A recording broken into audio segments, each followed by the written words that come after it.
কিন্তু তাওহীদের পক্ষে তিনি একা দাঁড়িয়ে গেলেন। এই নাম বিপ্লব।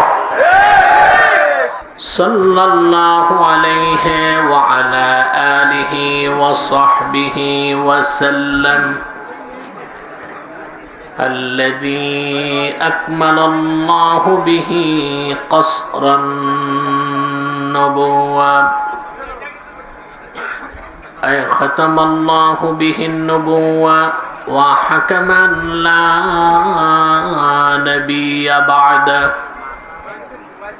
وأعلن في القرآن بالبرهان أن محمدا صلى الله عليه وسلم خاتم النبيين والمرسلين الذي أرسله بالحق بشيرا ونذيرا وداعيا إلى الله بإذنه وسراجا منيرا فقد قال الله تعالى في كلامه المجيد والفرقان الحميد أعوذ بالله من الشيطان الرجيم بسم الله الرحمن الرحيم يا أيها الذين آمنوا ادخلوا في السلم كافة ولا تتبعوا خطوات الشيطان إنه لكم عدو مبين فإن زللتم من بعد ما جاءتكم البينات فاعلموا أن الله عزيز حكيم صدق الله العظيم وصدق رسوله النبي الكريم ونحن على ذلك من الشاهدين والشاكرين والحمد لله رب العالمين إن الله وملائكته يصلون على النبي يا أيها الذين آمنوا صلوا عليه وسلموا تسليما اللهم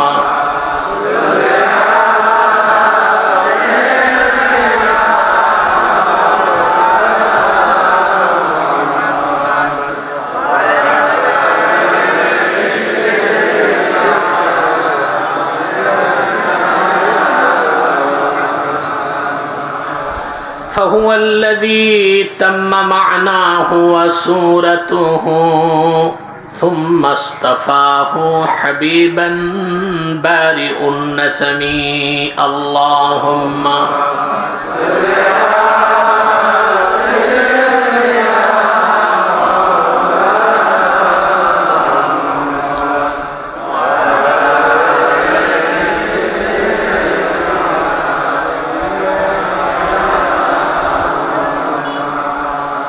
هو الحبيب الذي ترجى شفاعته لكل حول من الأحوال مقتحم اللهم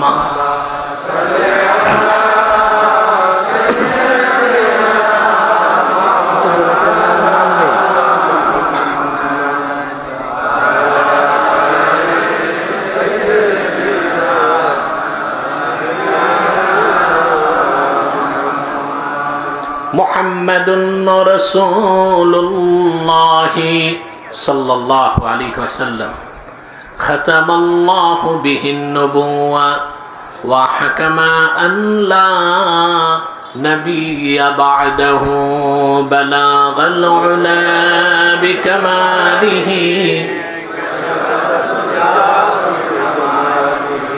حسنت جميع خصاله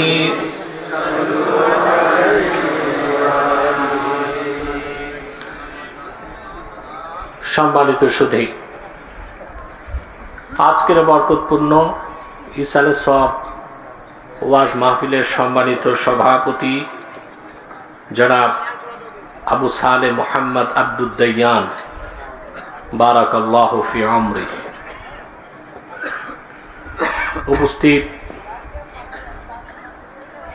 আজকের সম্মানিত পরিচালক জনাব শাহাবু তালহা মোহাম্মদ মুস্তাইন বিল্লাহ আতালাল্লাহু উমরাহ, অন্যান্য অতিথিবৃন্দ, বিশেষ করে ডোবরা দরবারের সম্মানিত পীর সাহেব এবং উপস্থিত উপজেলা চেয়ারম্যান সহ প্রশাসনের দায়িত্বশীল যারা, প্রিয় সাংবাদিক বন্ধু এবং মিডিয়া কর্মী, আমার প্রাণ প্রিয় ইমানদার দিনদার জনতা, সকলকে অন্তরের অন্তঃস্থল থেকে জ্ঞাপন করছি মুবারক। সবটুকুন শুকরিয়া আল্লাহ সুবহানাহু ওয়া তাআলার জন্যে, যিনি আজকের বরকতপূর্ণ মাহফিলে আমাদেরকে আসার অবসর তৌফিক মেহেরবানি করে ভিক্ষা দান করেছেন। সেজন্য আসুন আমরা সকলে একবার অবনত চিত্তে হৃদয়ের আবেগ অনুভূতি উজাড় করে সমবেত কণ্ঠে বলি আলহামদুলিল্লাহ। অসংখ্য অগণিত দরুদ ও সালাম আল্লাহর সৃষ্টির প্রধান আকর্ষণ, বিশ্বসভার সভাপতি, সকল নবী রাসূলগণের মাথার তাজ, শামসুল হিদায়াত, বদরুদ্দুজা, সৈয়দুস সাকালাইন, ইমামুল মুরসালিন, খাতামুন নবিয়্যিন আল মুরসালিন, আফতাবে নবুওয়াত, শাহনশাহে রিসালাত, সরকারে দো জাহাঁ, সুলতানুল মদিনা, নবিয়ুল আম্বিয়া, হুজুরে আকরম, নূরে মুজাসসম, নূরুন আলা নূর, সৈয়দিনা হাবিবিনা শফিঈনা মাওলানা মুহাম্মদ সাল্লাল্লাহু আলাইহি ওয়াসাল্লামের উপর আল্লাহ পাক যাকে আজ থেকে ১৫০০ বছর আগে প্রেরণ করেছেন সর্বশ্রেষ্ঠ ও সর্বশেষ নবী ও রাসূল হিসেবে, যার পরে আজ পর্যন্ত পৃথিবীতে অবশ্যই কোনো প্রকার নবী কিংবা রাসূল অবশ্যই আসে নাই, অবশ্যই এখনো নাই, অবশ্যই কিয়ামত পর্যন্ত আসবে না। সম্মানিত সুধী, আমি মনে পড়ে আরেকবার এসেছিলাম, আর এসেছিলাম এই বৃষ্টি বাদল ঝড় তুফানের দিনে। আপনাদের মনে আছে কিনা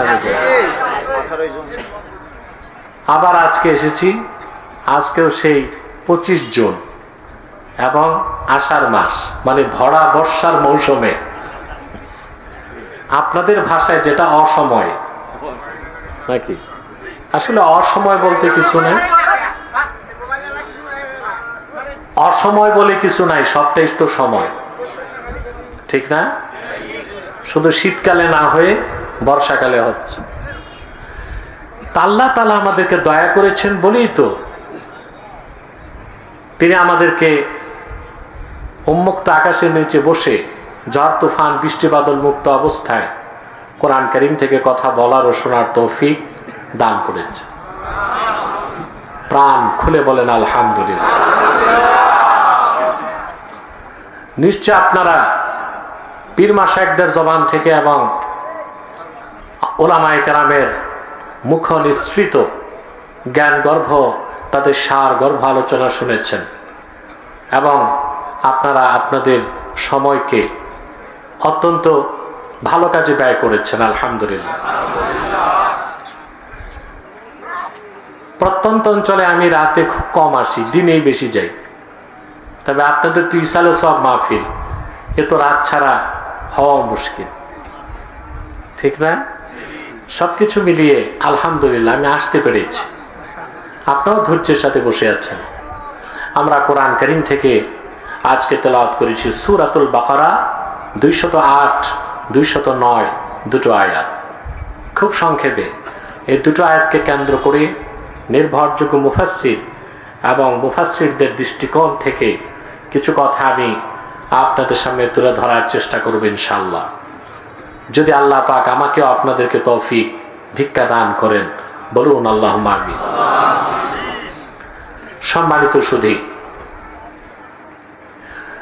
আলোচনার প্রারম্ভে যে কথাটি না বললেই নয়, এখানে আমরা যারা এসেছি আসার পেছনে পার্থিব জাগতিক সামাজিক রাজনৈতিক কোনো স্বার্থ নাই। ঠিকটাও তো ঠিক মতো বললেন না? আমরা এসেছি শুধুমাত্র আল্লাহ তার হাবিবের রেজামান্দি হাসিল করার জন্য। যতক্ষণ বসে থাকবেন কোরআন কারীমকে সামনে রেখে আপনাদের ঈমান বাড়তেই থাকবে। নাও বুঝলে প্রতি শ্বাসে 10 নেকি পাবেন, বুঝলে তা তো 700 গুণ পর্যন্ত বেড়ে যাবে। আপনারা হেঁটে এসেছেন, সগীরা গুনাহগুলো আল্লাহ মাফ করে দিয়েছেন। সম্মিলিত মুনাজাত করে যখন বাড়ি যাবেন, বাকি গুনাহগুলো মাফ করে ধুয়ে মুছে শিশুর মতো আপনাদেরকে নিষ্পাপ বানায় দিবে। এতে আমরা খুশি না বেজার? বেশি না কম? আল্লাহ আমাদের কবুল করুন, বলুন আল্লাহুম্মা আমিন। যেভাবে আপনারা রাসেল ভাইপারের আতঙ্ক ছড়িয়েছেন, এই মানুষগুলো কিভাবে রাতের বেলা খেত খামার পেরিয়ে আসলো তাও তো চিন্তার বিষয়। আমি জানি না সাপ কয়টা আর গুজব কত, ওটা আল্লাহ তাআলাই ভালো জানে। তো সে যাই হোক, আশরাফুল মাখলুকাত মানুষের কাছে কিসের সাপটা? সবটাই মানুষের নিয়ন্ত্রণে, ঠিক না? আল্লাহ আমাদেরকে হেফাজত করুন, বলুন আল্লাহুম্মা আমিন। আসুন, হৃদয়ের জড়তা, হৃদয়ের সংকীর্ণতার কণ্ঠের জড়তা ত্যাগ করে আমার সঙ্গে পড়ুন। আমরা তিলাওয়াতের মাধ্যমে মূল আলোচনায় প্রবেশ করব। পড়ুন। আউযু বিল্লাহি মিনাশ শাইতানির রাজীম। বিসমিল্লাহির রাহমানির রহিম। يا أيها الذين آمنوا ادخلوا في السلم كافة ولا تتبعوا خطوات الشيطان إنه لكم عدو مبين فإن زللتم من بعد ما جاءتكم البينات فاعلموا أن الله عزيز حكيم صدق الله العظيم পড়ুন صدق الله العظيم وصدق رسوله النبي الكريم ونحن على ذلك من الشاهدين والشاكرين والحمد لله رب العالمين। আল্লাহ তাআলা পৃথিবীর খুব মনোযোগ দিয়ে শোনেন। আমি শারীরিকভাবে অসুস্থ এবং ক্লান্ত, বুঝতে পারছেন? তা আপনাদের মনোযোগটা লাগবে না? তা তাড়াতাড়ি বুঝবেন, আমিও তাড়াতাড়ি যেতে পারবো। আল্লাহ তাআলা বিশ্বাসী ইমানদার সত্যবাদীদেরকে ডেকে বলেন, ইয়া আইয়ুহাল্লাযীনা আমানু, হে বিশ্বাসীগণ, মুমিনগণ, উদখুলু ফিস সিলমি কাফা, আয় উদখুলু ফিল ইসলামি তাম্মা, তোমরা পরিপূর্ণভাবে ইসলামে প্রবেশ করো। সুবহানাল্লাহ। হুকুম করলেন কে? কাদেরকে? মুমিনদেরকে। আল্লাহ তাআলা কাফের মুশরিক বেঈমানদেরকে বলেন না ইসলামে প্রবেশ করো, বরং ইমানদার মুমিনদেরকে বলেছেন পরিপূর্ণভাবে ইসলামে প্রবেশ করো। ওয়ালা তাত্তাবিউ খুতুওয়াতিশ শায়তান, আর শয়তানের পদাঙ্ক সমূহ অনুসরণ করো না, কারণ ইন্নাহু লাকুম আদুব্বুম মুবিন, নিশ্চয় শয়তান হচ্ছে তোমাদের প্রকাশ্য শত্রু। فَإِن زَلَلْتُم مِّن بَعْدِ مَا جَاءَتْكُمُ الْبَيِّنَاتُ فَاعْلَمُوا أَنَّ اللَّهَ عَزِيزٌ حَكِيمٌ।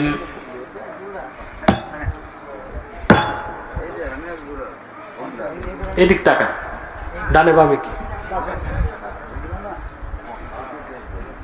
আর সুস্পষ্ট নিদর্শন সমূহ আল্লাহর কাছ থেকে চলে আসার পর তোমরা যদি ইসলাম থেকে, সৎ পথ থেকে, সিরাতে মুস্তাকিম থেকে বিচ্যুত হও, তো জেনে রাখো নিশ্চয় আল্লাহ রাব্বুল আলামিন আজিজ, মহাপরাক্রমশালী, হাকিম, মহাপ্রজ্ঞাময়।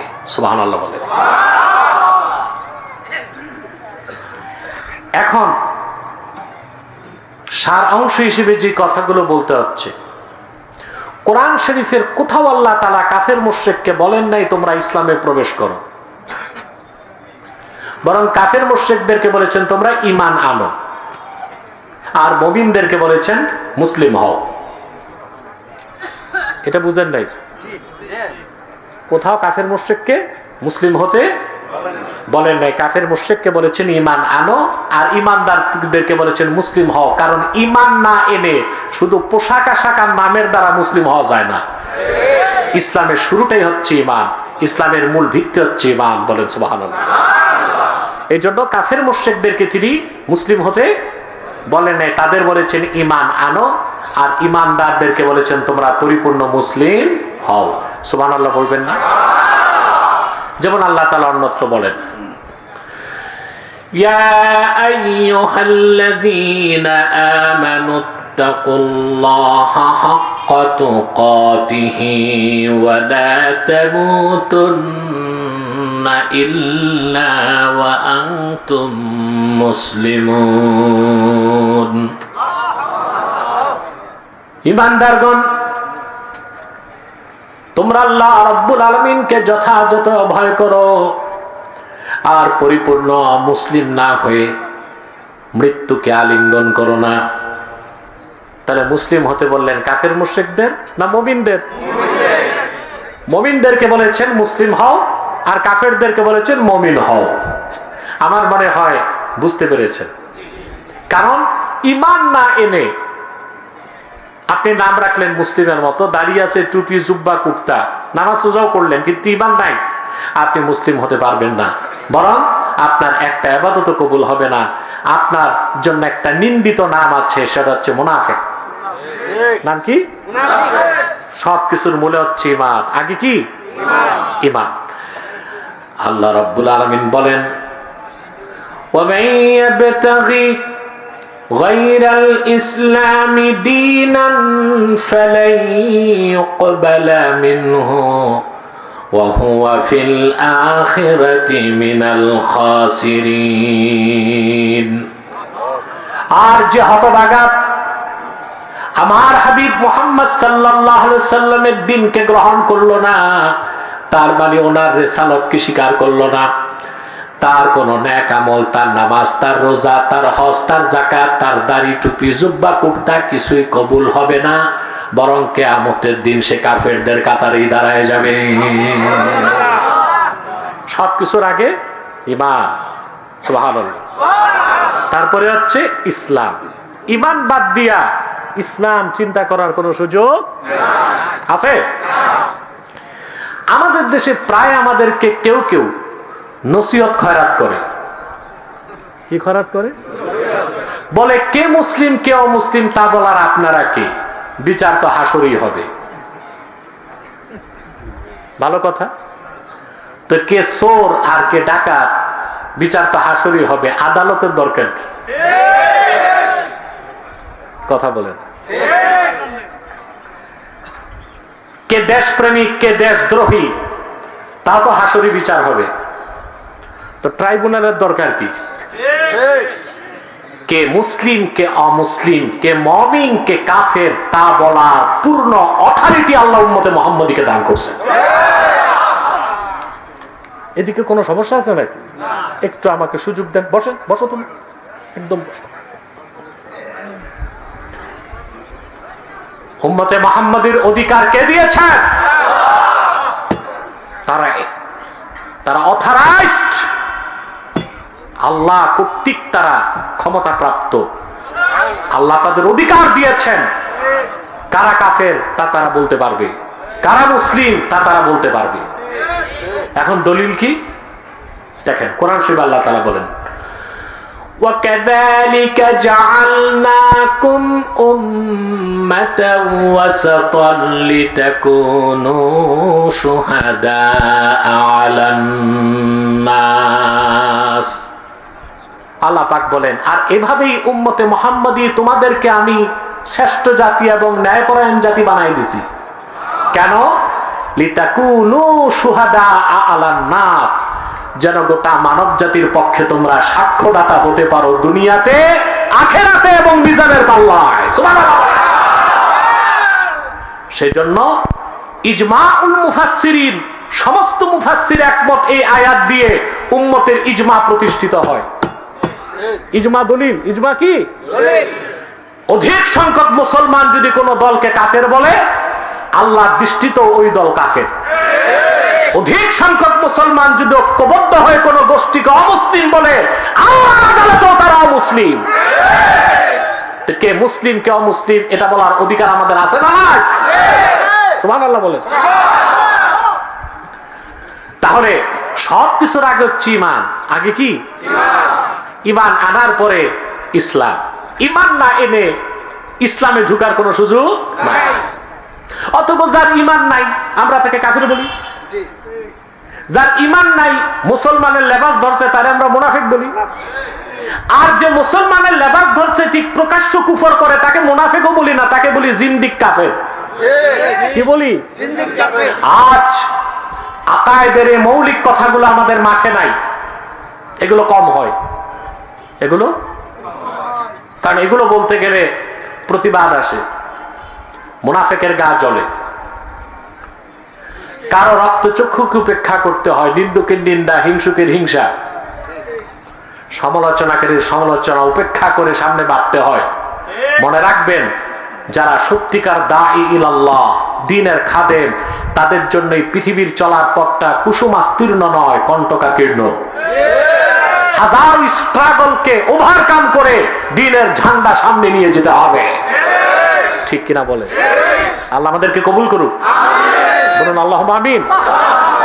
এখন আসেন, আল্লাহ তাআলা মুমিনদেরকে বললেন ইসলামে প্রবেশ করো।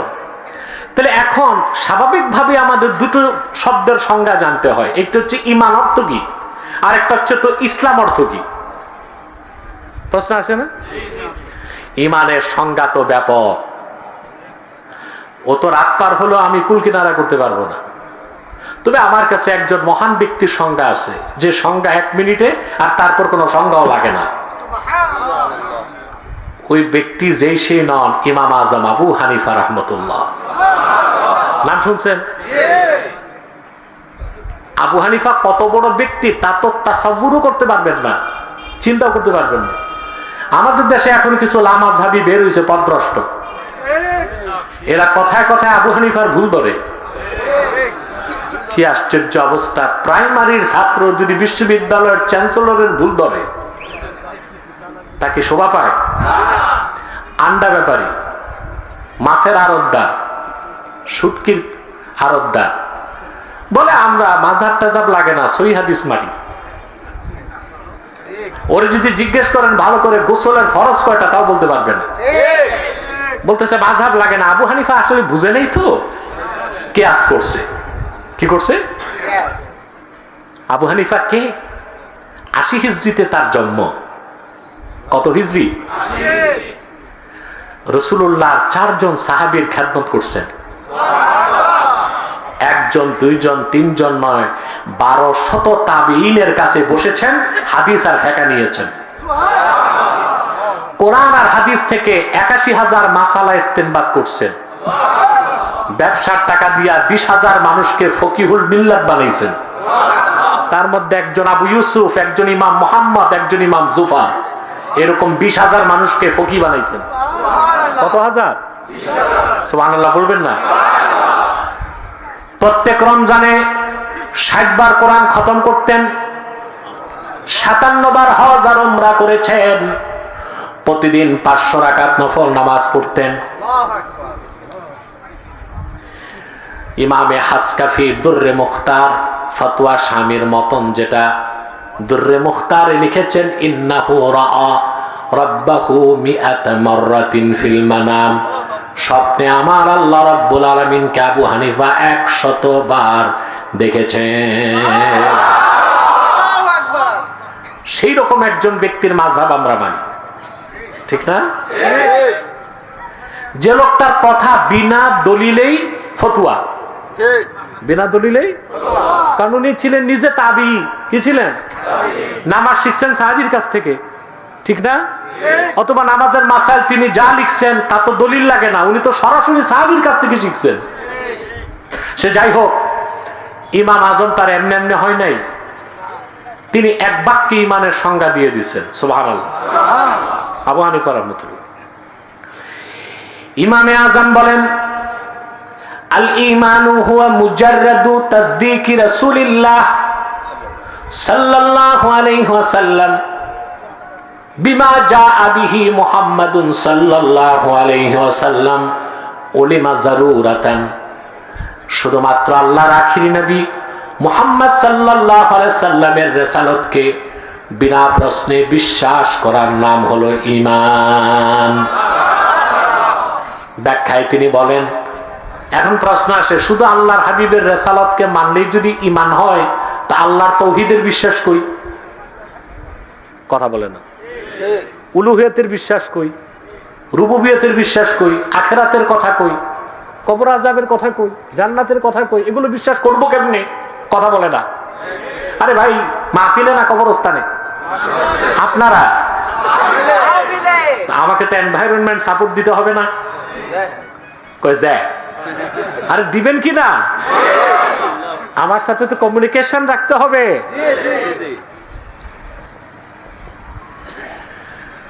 কথাটির ব্যাখ্যা ইমাম আযম নিজেই করে দিয়েছেন।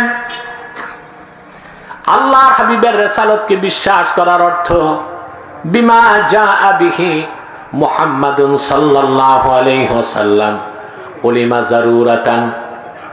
আল্লাহর আখিরি নবী, নবীগণের মাথার তাজ, আমার নূর নবীজি মুহাম্মদ সাল্লাল্লাহু আলাইহি ওয়াসাল্লাম আজ থেকে ১৫০০ বছর আগে আল্লাহর পক্ষ থেকে যা কিছু এনেছেন, তার সবটুকুন বিনা প্রশ্নে বিশ্বাস করার নাম হলো ঈমান।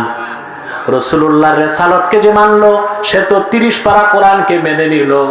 30 পারা কোরআন যে মেনে নিল, সে তো আল্লাহর তাওহীদকে বিশ্বাস করলো, উলুহিয়াত বিশ্বাস করলো, রুবুবিয়ত বিশ্বাস করলো, জান্নাত বিশ্বাস করলো, আখিরাত বিশ্বাস করলো, জাহান্নাম বিশ্বাস করলো।